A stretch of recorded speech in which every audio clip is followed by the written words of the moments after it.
Opla ragazzi, quanti ricordi, ricordate quanti unboxing abbiamo fatto di questi pacchi bianchi oppure neri, totalmente anonimi, provenienti da chissà dove, quante risate ci siamo fatti insieme, quanti soldi abbiamo risparmiato e quanto tempo è passato. Chi mi segue da un po' di anni sicuramente ricorderà le mie prime recensioni di prodotti come l'Absan H501S, l'MGX X101, insomma tutti i prodotti provenienti dalla Cina e più in particolare da Gearbest. Ragazzi, Gearbest è stato il primo grande store con cui ho avuto il piacere di collaborare, di lavorare. Abbiamo fatto tanti affari ragazzi, come i primi droni DJI, lo Spark, il Mavic Pro Platinum, uno dei miei droni preferiti, smartphone della Xiaomi, Huawei, Oppo, insomma tanti prodotti che avevamo acquistato in tanti, risparmiando anche il 20, 30, 40, 50% sul prodotto nuovo rispetto all'Italia. Mettiamo un attimo da parte l'IVA, tasse come i dazi doganali, eccetera, eccetera. Ragazzi, sta di fatto che abbiamo fatto tanti affari nel corso degli anni grazie a questi store cinesi. Gearbest in particolare, che è stato proprio l'apripista, c'è stato un periodo in cui Gearbest era fortissimo sulla bocca di tutti, all'incirca 5-6 anni fa. Oltre ai droni vendeva smartphone Xiaomi, Oppo, Huawei che non si trovavano ancora in Europa, quindi si acquistavano dalla Cina, si sbloccavano e si utilizzavano risparmiando un sacco di soldi, si acquistava lo svapo, si acquistavano tanti prodottini interessanti risparmiando e se ricordi sono davvero belli, specialmente per il nostro portafogli. Oggi, come è diventato Gearbest, quello che una volta era lo store cinese numero 1 in Europa e anche qui in Italia? Beh ragazzi, Gearbest oggi non esiste più.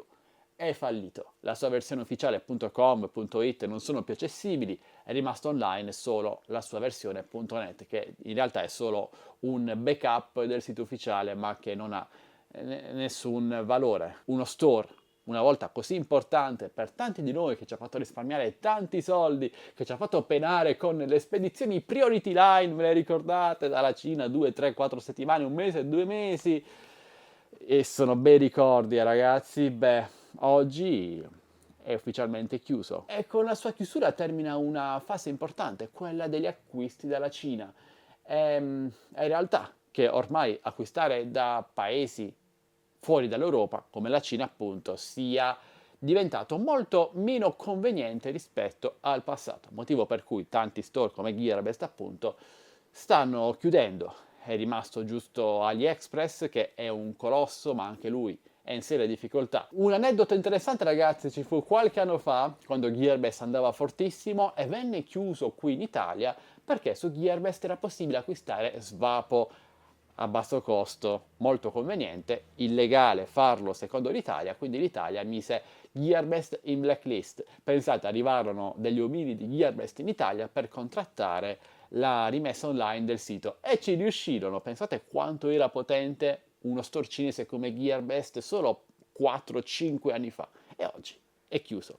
Questa è l'economia ragazzi. Sicuramente ci sono tasse sempre più alte per l'importazione, l'esportazione, dogane che hanno controlli sempre più serrati, sempre più severi, quindi il prezzo dello stesso prodotto acquistato dalla Cina si è sempre più allineato allo stesso prodotto acquistato qui in Europa. Ovviamente qui abbiamo la garanzia, qui abbiamo una tutela maggiore e dato che il prezzo più o meno iniziava a essere sempre più simile, in tanti hanno deciso di acquistare direttamente dall'Europa, risparmiando tempo e avendo tutti questi privilegi in più. Ma non solo ragazzi, noi abbiamo vissuto l'epoca del boom di marchi come Xiaomi, Huawei, Oppo e mille altri marchi cinesi che inizialmente non vendevano in Europa, quindi l'unica strada per poter acquistare questi prodotti, specialmente smartphone, era comprarli dalla Cina, da store come Gearbest, sbloccarli poi in Europa e utilizzarli qui, risparmiando un sacco di soldi. Ora tutti questi marchi vendono anche in Europa, anche se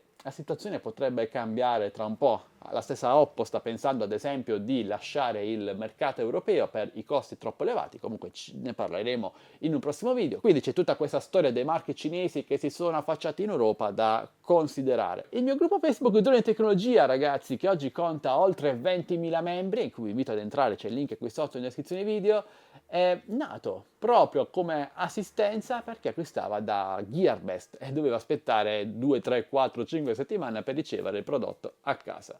Erano momenti fantastici. Ora vabbè, c'è Amazon, ci sono tante offerte che vi segnalo giornalmente nel mio canale Telegram TechBest Deals, linkato qui sotto in descrizione video, entrateci, siete già oltre 30.000, quindi diciamo che problemi di offerte non ci sono, anche se i soldi che si riuscivano a risparmiare da questi store cinesi restano sempre un bel ricordo. Vabbè ragazzi, un po' di nostalgia, concedetemela, anche perché Gearbest è stata una fase importante di questo canale. Voi invece, che ricordi avete di store cinesi come Gearbest? Ne avete mai acquistato da loro? Avete mai risparmiato soldi? Beh, parliamone insieme qui sotto nei commenti. Ditemi anche se usate ancora AliExpress ad esempio, o anche se lui è caduto nel dimenticatoio. Parliamone insieme qui sotto nei commenti. Un bel like per supportarmi ragazzi, condividete il video a tutti i vostri amici, iscrivetevi al canale, siamo già quasi 91.000, mancano tipo 2-3 membri, potresti essere proprio tu. Grazie a te, grazie a tutti. Vi saluto e vi do appuntamento al mio prossimo video, sempre qui vogliate, sempre qui su Addicted to Tech. Alla prossima,